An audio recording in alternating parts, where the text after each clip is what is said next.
دەرفەتی باش لە ڕووی گەشتیاریەوە لە سنوورەکەدا بە تایبەت وەرێمی کوردستان بەگشتی هەیە، بەڵام بەهۆی کەم تەرخەمی حکوومەت و لایەنی پەیوەندیدارەوە نەتوانراوە ئەو دەرفەتە سوودی لێوەر بگیرێت. سەرەڕای قەیران و گرفتە سیاسی و داراییەکان سێهەمین فیستیڤاڵی خلیسکانەی سەربەفر لە سنووری قەزای چۆمان لە هاوینە هەواری سێکانیان بەڕێوەچوو. فیستیڤاڵ و پێشبڕکێی ئەمساڵ جیاواز لە ساڵانی پێشوو بە بەشداری تیمەکانی سکیوانی نێودەوڵەتی و ناوخۆیی بەڕێوەچوو. ئەمساڵ جیاواز لە ساڵانی تر یاریزانی نێودەوڵەتی لە ئەمریکا و لە ئەوروپاوە تیمێکیان هاتووە چالاکی وەرزشەکانی خۆیان لەو دەڤەرە دەخەنە ڕوو کە ئەمە وەک خۆیان دەڵێن ئەم ناوچەیە لەبارە لە بواری جابدانی ئەو جۆرە چالاکیانە چالاکی سکی سەربەفر خلیسکانەی سەربەفر و لەبارە دەتوانرێت ئەو جۆرە چالاکیانە ئەنجام بدرێت. ئەو ساڵ دەمانەوێت بەو شێوەیە ساڵانی دادوو دەمانەوێت فراوانتری بکەین زیاتری بکەین بۆ ئەوەی ئەو ناوچەیە ببێتە ناوچەیەکی گەشتیاری و وەرزشی و خەڵکێکی زۆری ناوخۆیی و دەرەشی ڕووی لێ بکەن.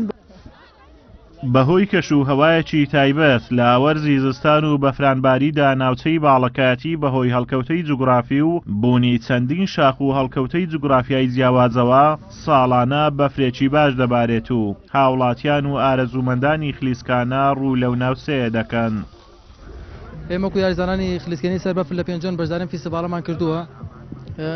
ئەم یاریە خۆی یارێکی جیهانیە، بەڵام لە کوردستانە بۆ یەکەم جار لە پێنجۆن سەری هەڵداوە لەسەر دەستی مامۆستا زانیار و مامۆستا مەریوان کە سەردانی ئیسپانیایان کرد بۆ شارەزابوون لەم یاریە. ئێمە تقریبەنەوە 5 ساڵ ئەم ستافە 5 ساڵە بەردەوامی لە پرۆڤ و بەڵێ سەرەتا بخێرە ناو کەناڵە پەیام بکەم ئەساک و کچێکی کورد من بەشداری فیستیڤاڵە خلیسکاندنا سەربەفرێ کردی ئەز سووران هاتی بۆ گروپی چۆمانم ئینشاڵڵا پلەیەکەم دەستهێنم. ڕاستی ئەم هاتینە پاڵ ئەجنەبیە بزانین ئەجنەبیش بزانێ کچێت کوردی شێوەکۆن توانە و هەستی هەیە و بشن هەرچی یاریەکە ئەنجام بدەن.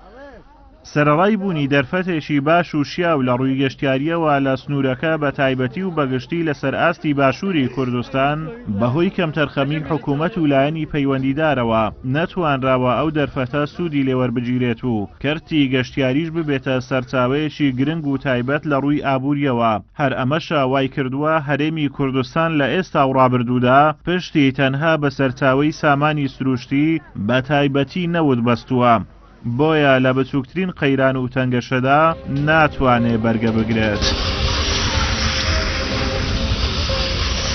ئەگەرچی ئەم ساڵ جیاواز لە ساڵانی تر لە هەرێمی کوردستان بەفر لە زۆرێک لە ناوچەکان نەباریوە، بەڵام بارینی بەفر لە ناوچەی باڵەکایەتی بە تایبەتی لە دەڤەری پڕژێ ڕێژێکی باشی بەفر باریوە لەم ناوچەیە سەرنجی یاریزانانی بۆ لای خۆی ڕاکێشە کەواتیای خلیسکانەی سەربەفر ئەنجام بدەن. ئازادۆمەراوی کەناڵی ئاسمانی پەیام هاوینە هەواری پڕژێ لە دەڤەری باڵەکایەتی.